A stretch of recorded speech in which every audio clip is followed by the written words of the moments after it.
Hi అండి, అందరూ బాగున్నారా? ఉసిరికాయ కారప్పొడి అండి. రెసిపీ పెట్టండి ప్లీజ్ ప్లీజ్ అంటున్నారు కదండి. ఈరోజు అయితే రెసిపీ చూసేయండి.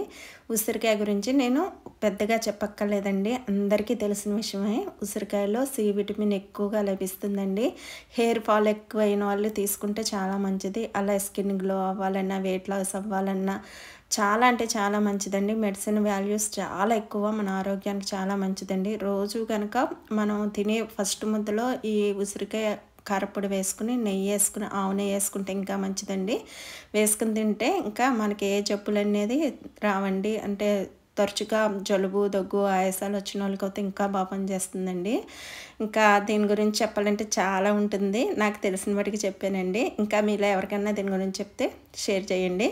ఇంకా ఉసిరికాయలను అయితే నీట్గా కడిగేసుకుని, తుడిచేసుకుని, చిన్న చిన్న ముక్కలు కింద కట్ చేసుకుని ఎండలో పెట్టేసుకోవాలండి. ఓ 2-3 గంటలు బాగా ఎండనిచ్చాక ఆ ముక్కలు వడిలిపోతాయండి. ఆ వడిలిన ముక్కలు తెచ్చుకుని మన స్టవ్ మీద ప్యాన్ పెట్టుకుని ఆయిల్ పోసుకుని, ఆయిల్ వేడయ్యాక డీప్ ఫ్రై కిందే చేసుకోవాలి. ఆయిల్ కూడా పెద్ద ఎక్కువ పోసేసుకోక్కర్లేదండి. ముక్కలు మురిగేదాకా పోసుకుని ఇంకా నేను చూపించిన విధంగా వేయించుకుని పక్కన పెట్టేసుకోవాలి.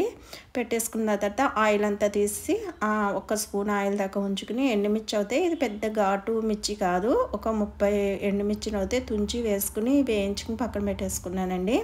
ఇంకా అదే ప్యాన్లో ఒక కప్పు ధనియాలు తీసుకున్నాను, ఒక 3 స్పూన్ల దాకా జీలకర్ర తీసుకున్నాను, గుప్పుడు కరివేపాకు. నేను తీసుకున్న ఉసిరికాయలు 1/2 కేజీ అండి.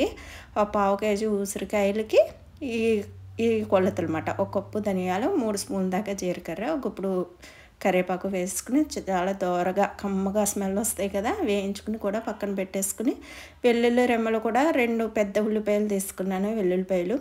అవి చక్కగా నీట్గా ఒలిచేసుకుని అవి కూడా స్టవ్ ఆఫ్ చేసి ఆ పేనం వేడికే ఒకసారి వేడెక్కనిస్తే సరిపోతుందండి వెల్లుల్లిపాయలు. అలా అన్నిటిని రెడీ చేసుకుని చల్లారి పెట్టేసుకుని ఇంకా మిక్సీ జార్లో తీసుకుని ఇంకా ధనియాలు, ఎండుమిర్చి ఈ మిశ్రమాన్ని వేసేసుకుని సాల్ట్ కూడా సరిపడి వేసేసుకుని మిక్సీ పెట్టేసుకోవాలి బరగ్గానే.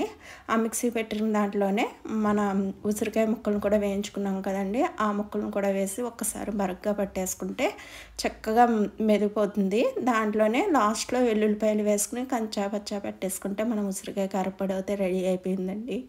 టేస్ట్ అయితే చాలా అంటే చాలా బాగుంటుంది. ఇది సంవత్సరం కూడా నిల్వ ఉంచుకోవచ్చు. మనం ఏ చెమ్మ లేకుండా చూసుకుని చేసుకుంటే చక్కగా నిల్వ ఉంటుందండి. ఇది గాజు బౌలే, పైన స్టీల్ కోట్ వచ్చింది అంతేనండి. ఈ బౌల్లోకి తీసేసుకుని మనకి ఎప్పుడు కావాలితే అప్పుడు ఉపయోగించుకోవచ్చండి. వీడియో నచ్చినట్టయితే లైక్ చేయండి.